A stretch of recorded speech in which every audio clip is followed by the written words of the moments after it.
Hey everyone, welcome to another episode of Visual Studio Toolbox. I'm your host, Leslie Richardson, and I am joined by Matteo Prosperi of the Visual Studio Extensibility team, which means that it's time for another episode about extending Visual Studio. So, this is part of an ongoing series of episodes all about specifically the brand new extensibility model. And it's gotten so fleshed out in the past year alone. It's this whole playlist is absolutely worth a watch, especially because we're, like, on part 12 now. So, if you're hopping into this in the middle, no worries, it's been a couple months since we've had an episode for this playlist, but we will drop the link to the playlist below so that you can start on part 1 and learn about all the juicy goodness that is the new way to extend and write extensions for Visual Studio. So, with that, hi, Matteo, how you doing? Hi, Leslie. I'm doing great. Cool. So the next couple episodes we're talking about, one of the things we've been talking about a lot for this series has been how Visual Studio.Extensibility as a model is based around the idea of being out of proc. But we're talking a little bit about what happens when you need to have some in-proc components of your extensions, right? Exactly. And yes, these 3 episodes are going to be definitely more advanced. We are getting into weird science territory when it comes to extensibility. But a lot of people who are used to writing extension with VS SDK will find a lot of familiarity in these topics. Okay, cool. So like on the weird science end of it, why would people need to do this? Like, if I was new, and if I was new to writing an extension and I jumped into Visual Studio.Extensibility, is there a reason why I need to go in proc? Yeah, there are basically 2 reasons to go in proc, I'd say.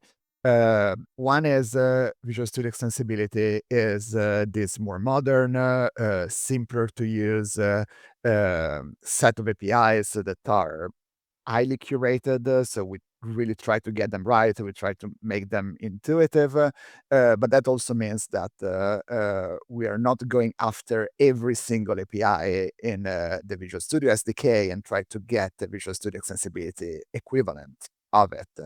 So there are a lot of scenarios where you may want to do something that you could do with the Visual Studio SDK, but you cannot do it with Visual Studio Extensibility. When you go in proc, you have the ability to use both sets of APIs. So you can leverage the simplicity of doing things like creating commands with all the new APIs, and then go down and use things like DTE, for example. That's one reason, missing APIs. And the other reason is that because you may want to be in process. So sometimes we call Visual Studio SDK compatible extensions. Sometimes we simply call them in-proc extension because they will load inside the bamv.exe process instead of the extension host. So they will run on .NET Framework instead of modern .NET, .NET 8. So if you need to run a .NET Framework, or if you want to leverage being inside a process, for example, because you want to do advanced UI with WPF, those would be a good reason for you to look at going towards in-process Visual Studio Extensibility extension. You get some of the simplicity of the new model, and you still get all the power of the old model. Cool, makes sense. So we're kind of diving into like a hybrid extension situation that some people might need to take advantage of if they're getting really complex with APIs that aren't supported by VS.Extensibility yet or Visual Studio.Extensibility. But still exist within the VS SDK, which were people new to extension writing. That was like the older model that is currently being improved upon with extensibility. So Exactly. And we are going to do basics today, and then the next couple of episodes are going to be deeper and deeper concepts around how to make the 2 words interact. so do we want to jump in and check out what this looks like? Sure. The basic way you create a new in-proc extension is you go to Project and Solution. Under Extensions, you have this Visual Studio Extensibility extension with the VS SDK compatibility. So this will give you an in-process extension that uses both VS SDK and Visual Studio Extensibility together, and will load inside the venv.exe. But today we're looking at something that is a little bit more complex, which is our comment remover sample, which as usual, it's available on GitHub on our samples repo. And this is actually an interesting one because it comes from a real extension that is actually pretty well loved, which is the comment remover extension from by Mads Christensen. And this extension is open source, so you can see the original source code on GitHub. And so what I'm showing and what the sample is, it's a converted version of that extension to remove all the complex commanding done with VSCT, the async packages, and all that stuff, and migrate to the simpler APIs from Visual Studio Extensibility. I will be mostly showing around the extension today, but if you look on GitHub and you look at the README, you have actually a step-by-step conversion guide to go from the old source code to the updated source code. Cool. So, in this, you're taking an existing extension and showing how you can adapt it to be more of a hybrid scenario. But for people who know for a fact that they're about to get down into the advanced stuff, there is that nice template that lets you easily get started Yes, with having both the VS SDK and VS.Extensibility stuff. absolutely. If you're starting a new extension from scratch, that's the way to go. Just go from the template and then start building from there. So the first thing that I want to look at is the actual CS proj file for the extension. We have seen this in the past episodes for out-of-process extensions, and now I want to show a couple of differences for the in-process ones. So the first big difference is going to be that the target framework is Net 472, so not Net 8. This is because it's meant to run inside VS, so VS, that's what it targets.NET framework. So that's the first significant difference. And the other difference is this VS SDK compatible extension property that is set to true, that tells all our machinery that this is going to be an in-process extension. Some other things that are interesting here is that this extension has package references for the normal two packages that we have seen in all other Visual Studio Extensibility extensions, so the SDK and the build packages. But it also contains a reference to the VS SDK package. So we're going to have access to both APIs. And those are all the differences when it comes to the CS project. The other place where we are seeing some differences is going to be the actual extension class. So in a Visual Studio Extensibility extension class, as a reminder, this is the entry point of the extension. We usually have an extension configuration which contains all the metadata. So it will contain the name of the extender, the name of the extension, its identifier, and so on.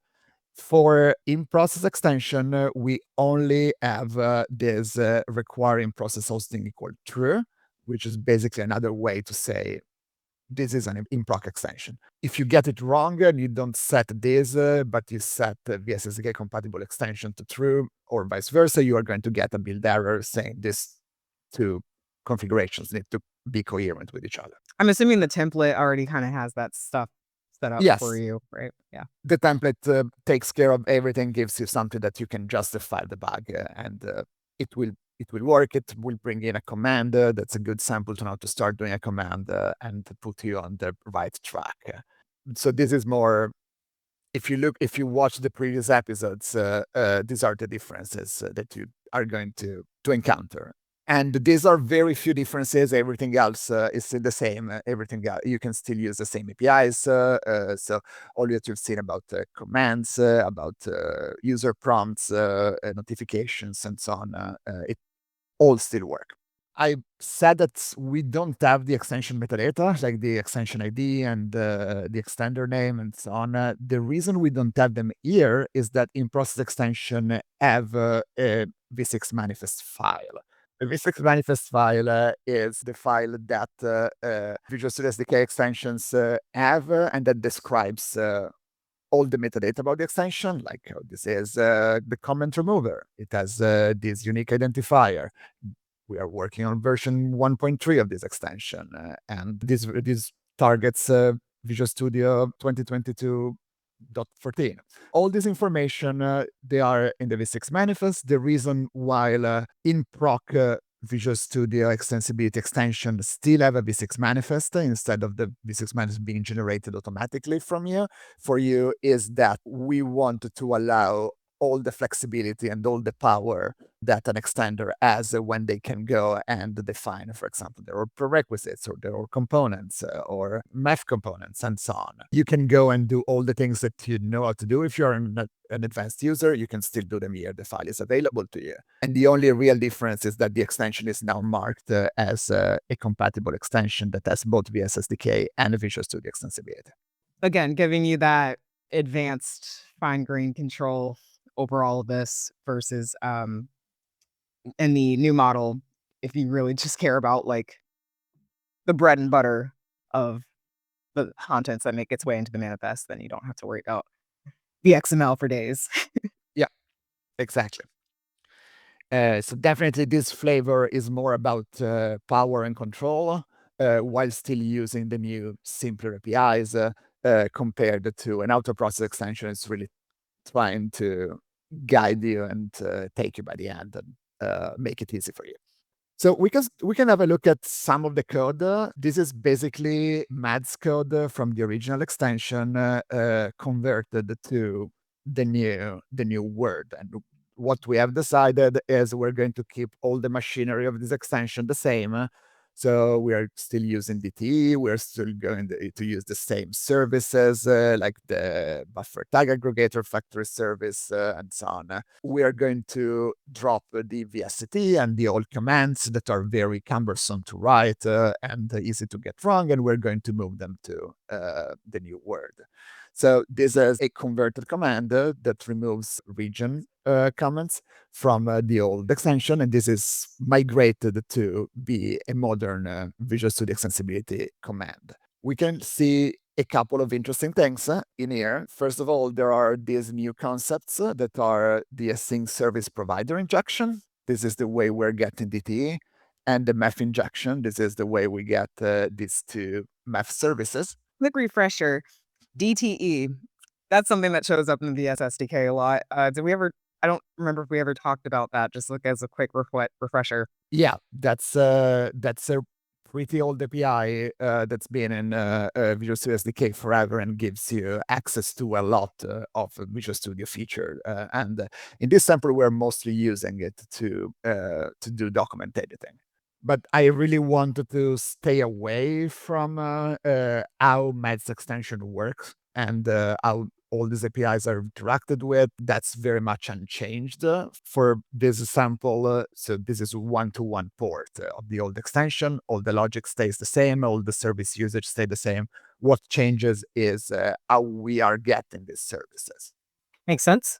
So traditionally, you would get math services by doing math imports. You would get a sync DT through getting the sync service provider and getting a service out of there. In Visual Studio Extensibility, we are embracing dependency injection. So the same way as you get a trace source or you can get the extensibility object where you can do API calls on it all through dependency injection. So just adding those things in your constructor for, in this case, the command. We can do the same thing for services, so via traditional VS services or math components through these two concepts, the assistant service provider injection and the math injection. And the other thing that I think it's interesting on this example, we have our command configuration. Actually, three interesting things about the command configuration. One is the enabled when. I think this has been covered by other episodes. tells Visual Studio when these commands are enabled, and we can go see them. They are enabled whenever the active selection file name is as C#, Visual Basic, or F# extensions. This is done through this activation constraint concepts. They are a bit more an advanced concept, but we have a lot of documentation about them and a lot of samples on how to use them. The other interesting thing is the icon. So, and don't think that we have ever shown this, but in this case, the icon is actually an icon that is brought in by this extension. So it's a custom icon. It's just file that's dropped inside the images folder. It's called delete regions. And so you get to just say, I have a custom image moniker, which is called delete regions. And all the tooling that builds extension is going to take care to package this image and let Visual Studio know that it's available and where to get it. And I'm assuming that, if you wanted to just use, like, a built-in one, there's another method you could call it's not custom? Yes, in this case, we just know two known values, and I don't know. You can use the about box, for example. Gotcha. But I think we have covered that in previous samples. But custom ones, I think this is the first time we actually show it. And it's pretty cool, way easier than it used to be. Now, the other thing that is weird about this command is that this command is not placed anywhere. Usually commands have a placement, so you say something like, I want it in the tools menu or I want it in extensibility menu. And this one doesn't have one. The reason it doesn't is that because we actually have a complex menu with a bunch of items that we have created as part of this extension. That's defined in this extension command configuration. And you can see that we are defining a menu configuration, which is contributed through the usual Visual Studio contribution attribute. It has a localized name. So this one, as we have shown, I think multiple times, it comes from the string resources.json. It is placed inside the extension menu. In this case, with a certain priority so that we can control where it is placed inside the extension menu. And it has children, so you can define like all the commands that you want in that menu and the separators. So, for example, this is the remove regions command is at the very end. And if we really want like a quick demo about this extension look like inside the extension menu, now we have this comments menu, and you can see you have all the commands, including the remove regions, which is at the end as defined in that file, and it has its own cute custom icon that we have brought in. I think we talked about I know we definitely talked about creating context windows and menus and stuff in previous episodes, but what would you say is, like, the main difference between how it's done if you're just doing a purely Visual Studio.Extensibility, based extension versus a hybrid? This is just the way you do it in Visual Studio Extensibility. So this is the big way we have changed the Max extension as part of this sample. And again, the README goes through that in a lot of details. But in traditional Visual Studio SDK times, you'd have this VST file, which is a big XML file, and you'd have all the definition about all the commands and the groups and have IDs and GUIDs for all these things, and they would all be nested together. And it would actually be really, really easy to get wrong and really, really hard to write something that you justify the bug and it works.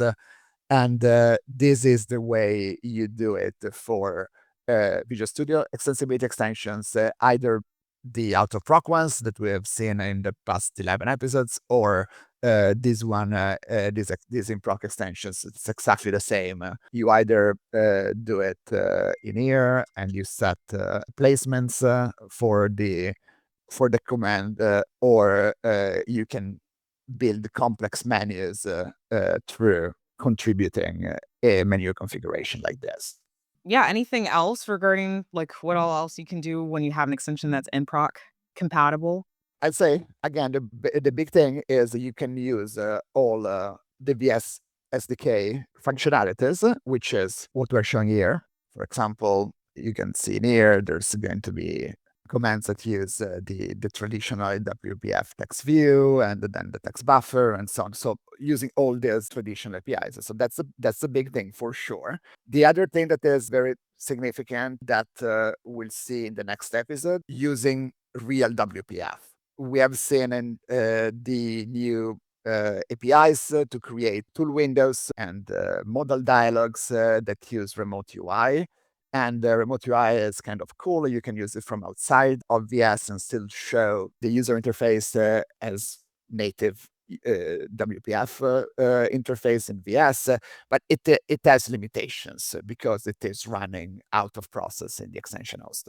So now that we are in process, we can use real WPF to build user interfaces. We don't need because we are using real WPF, we don't need to go back and use the old, more complex APIs from Visual Studio SDK. We can use the new Visual Studio Extensibility remote UI enabled APIs and they use this thing that's called a WPF control wrapper to wrap a real WPF control and pass it to one of the new APIs. So this would be the WPF control wrapper class. Other things that you can do is you can package things that you cannot package in a Visual Studio Extensibility out of process extension. I'm thinking project templates, again, WPF controls, Visual Studio themes, and so on. Or you can have extensions that have math components or async packages because you really want to go crazy and do advanced stuff. And we will see all of that 2 episodes from now. And then there's also the topic of debugging. Does that change at all when going between one SDK or the other? Not very much. The process is still the same. So you hit F5 and the extension is going to be deployed in the experimental instance.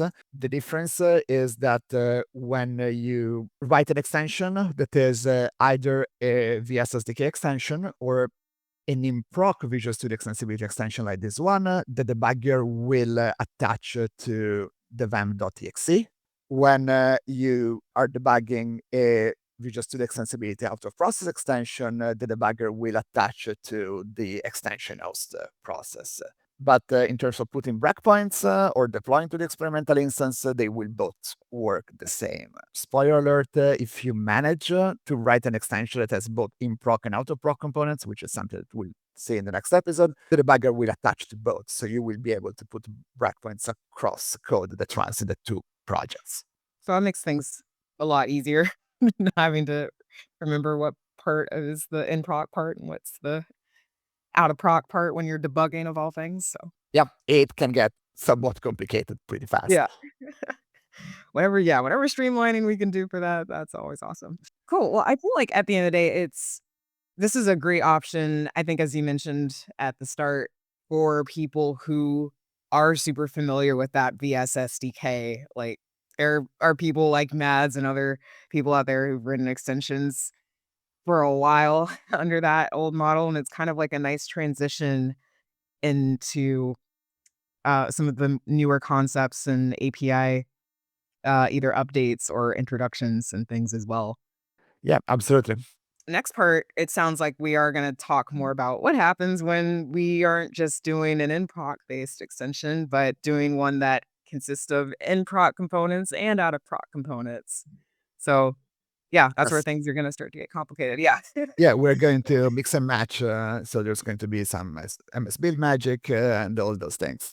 Yeah, thanks for being here, Matteo. So, join us for I don't know, we're still working out what to call it, part 12A or B or whatever. Join us for the next part where we talk even more about in proc versus out of proc and what happens when you want to create a hybrid extension. It's going to be a lot of fun. If you're watching this now, congratulations, you're watching in the right order. Like if you're coming to this video from the episode following it, thank you for coming back to this one because yeah, this is more of the foundational stuff. So we're going to get more advanced in the next one. So stay tuned and happy coding. Thanks, y'all.